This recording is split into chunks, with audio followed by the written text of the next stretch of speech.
Jadi tentang pelajaran tadi, kena belajar, kena tambah ilmu. Tak boleh kita kata cukuplah ilmu tarawih ni.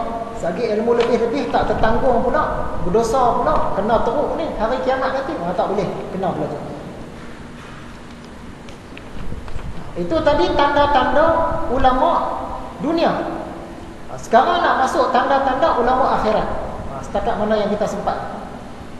Dalam kitab Ihya ini, Imam Al-Ghazali menggariskan dalam 12 tanda-tanda ulama akhirat.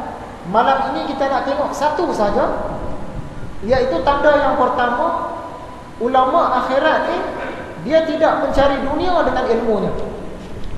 Ilmu agama ada, tapi dia tidak mencari kesenangan-kesenangan dunia. Dia mengambil sekadar yang perlu sahaja. Dia tanda ulama akhirat yang pertama, tidak mencari dunia dengan ilmunya. Sekarang ni kita nak macam nak hentam ulama lah ni. Ulama jangan pandai-pandai, ilmu dah banyak, jangan duk cari kesenangan dunia, berlebih-lebihan nak hentam ulama. Tapi sebelum hentam ulama, kita kena ingatlah diri kita pun kena hentam juga. Kita duk nampak ulama saja, macam mana dengan diri kita? Kadang-kadang kita kata ulama jangan duk cari kesenangan dunia melalui ilmu agama. Kita yang bukan ulama pun kita cari kat situ juga.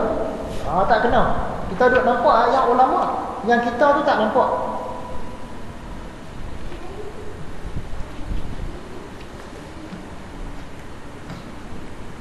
Ada satu lagi, tazkirah.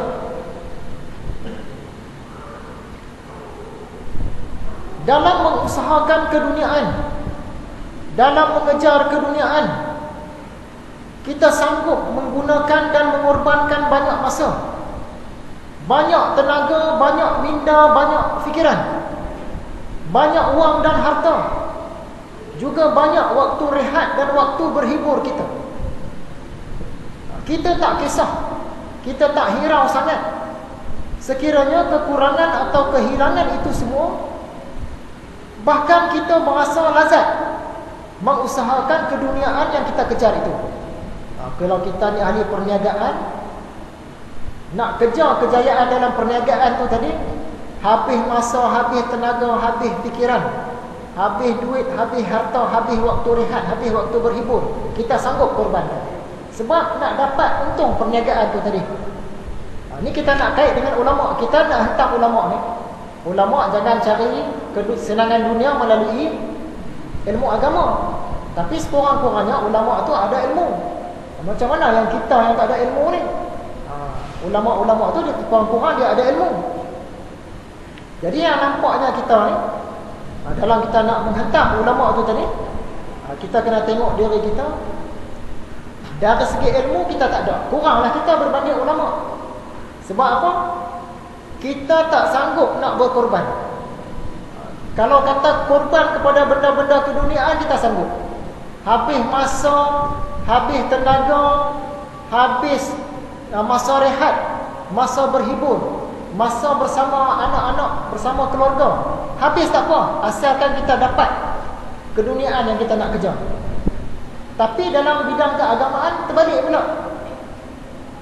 Dalam mengusahakan keagamaan, dalam mengejar keagamaan, kita sangat-sangat berkira. Sangat berkira tentang penggunaan masa kita. Sangat berkira tentang penggunaan tenaga kita, fikiran kita, wang kita, harta kita, waktu rehat, waktu berhibur. Ni sangat-sangat kita ambil kira. Tak boleh ni, sikit-sikit cukup lah. Nak dakwah ke, nak usrah ke, nak belajar ilmu-ilmu agama, sikit cukup lah. Tapi kalau nak kejar yang perniagaan tadi contohnya, sanggup berhabis. Waktu rehat habis pun tak apa. Waktu berhibur tak ada pun tak apa. Waktu berjalan bersama anak-anak tak ada pun tak apa. Janji perniagaan kita dapat, janji hobi kita dapat, janji matlamat keduniaan kita dapat. Tapi kalau yang agama tadi, tak boleh ni. Ni dengan anak-anak tak main-main lagi, nak main dengan anak lah. Ni rumah-rumah tak kemas lagi, dah tak rehat lah ni. Dah banyak hari dah duk asyik apa? Kerja dakwah, kerja dakwah, kerja dakwah, tak mana rehat dah pula. Dia nampak dia tak boleh nak korban. Jadi sebelum kita hentam ulama ni tadi, kita hentam diri kita dulu. ulama-ulama tu sungguh pun mereka ni teruklah, ilmu ada. Yang kita ni ilmu kurang. Sekarang barulah nak hentam ulama. Kata Imam Al-Ghazali, sekurang-kurang tingkat seseorang yang berilmu itu ialah mengetahui kehinaan dunia, keburukan dunia, kekotoran dunia dan keseraman dunia. Juga mengetahui kebesaran akhirat, keabadian, kebersihan nikmat dan keluhuran kerajaan. Apa dia nilai dunia ni? Nilai dunia ini kita tengok dalam hadis yang Nabi Muhammad ceritakan kepada kita. Dalam satu hadis riwayat Imam Tirmizi, Ibnu Majah dan Al-Hakim, maksudnya satu hari Rasulullah SAW telah melihat bangkai seekor anak kambing. Bangkai anak kambing ni dah dibuang oleh tuan dia. Nak menunjukkan betapa tak bergunanya bangkai ni tadi. Sembelih tak boleh sebab dah bangkai dah mati. Walaupun isi banyak kan, buang, tak boleh pakai. Dan baginda bersabda, tidakkah kamu terfikir bagaimana tidak berharganya bangkai kambing ini kepada tuannya? Ni para sahabat tengok ni bangkai kambing. Kamu fikir kambing yang cantik macam ni, punya elok ni, tak berharga langsung pada tuan? Betul tak? Betul lah. Demi Allah, dunia lebih hina pada pandangan Allah daripada kambing ini menurut pandangan tuan. Macam mana tuan kambing tu tadi, dia tengok anak kambing dia mati, tak ada guna dah, buang. Dunia kita di sisi Allah lagi teruk daripada tu lagi. Yang kita duk kejar-kejar sangat ni, teruk pada bangkai anak kambing lagi.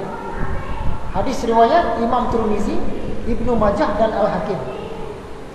Dalam hadis riwayat Imam Muslim, kita nak tengok nilai dunia ni. Kata Rasulullah, dunia ini penjara bagi orang mukmin. Dunia ni penjara bagi orang-orang yang beriman, dan syurga bagi orang-orang kafir. Bagi orang-orang beriman, dunia ni penjara. Tapi bagi orang-orang kafir, dunia ni syurga. Kemudian dalam hadis yang lain, riwayat Ibnu Abi Dunya dan Al-Baihaqi, satu hari kata Nabi Muhammad, kejarlah dunia. Dia cakap, kejarlah dunia.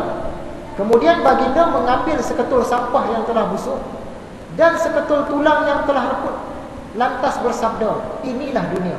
Nak menunjukkan nilai dunia tu tadi.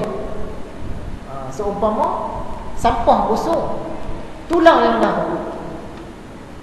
Dalam hadis yang lain riwayat Imam Tirmizi, Ibnu Majah dan Al-Hakim, kalaulah dunia ini sama nilainya di sisi Allah dengan sehelai sebelah sayap nyamuk, nescaya Allah tidak memberi minum kepada orang-orang kafir walaupun seteguk air.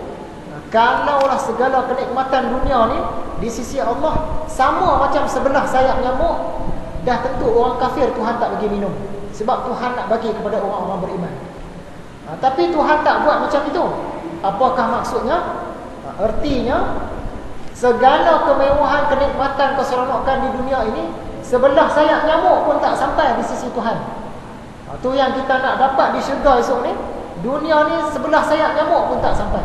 Itulah tadi nilai-nilai dunia menurut hadis-hadis. Jadi nilai dunia yang kita duk terkejar-kejar sangat ini, seumpama bangkai anak kambing, seumpama sebelah sayap nyamuk pun tak sampai, seumpama sampah yang sudah busuk, seumpama tulang yang sudah reput. Itu nilai dunia yang kita kena sedar dan faham. Kena sedar dan faham. Cuma kita kena ingat, bukan bila kita cakap macam ini maksudnya kita menolak dunia. Adakah Imam Ghazali dia tolak dunia kan? Ada. Apakah buktinya? Sungguh pun Imam Ghazali dia karang kitab Ihya, kalau sekali pandang macam tolak dunia, tapi kita kena seimbangkan dengan perbuatan Imam Al-Ghazali. Imam Al-Ghazali dia nak bina empire. Ingat lagi kisah anak murid dia Muhammad bin Tumah.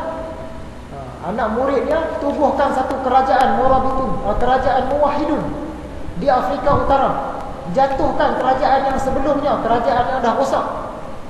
Imam Ghazali suruh anak murid dia bentuk kerajaan. Adakah ini orang tolak dunia? Tak. Dia tak tolak dunia. Bahkan dia sendiri pun berhajat nak pergi untuk jadi khadi, jadi mufti di sana. Tapi hajat dia tak kesampaian. Sungguh pun kita faham nilai dunia tu tadi, tapi kita tak tolak dunia. Kita tetap perjuangkan dunia. Cuma nak faham, dunia ni janganlah terkejar-kejar sangat, sebab nilai dia di sisi Tuhan tak sampai pun sebelah sayap nyamuk, setaraf dengan bangkai anak kambing sahaja.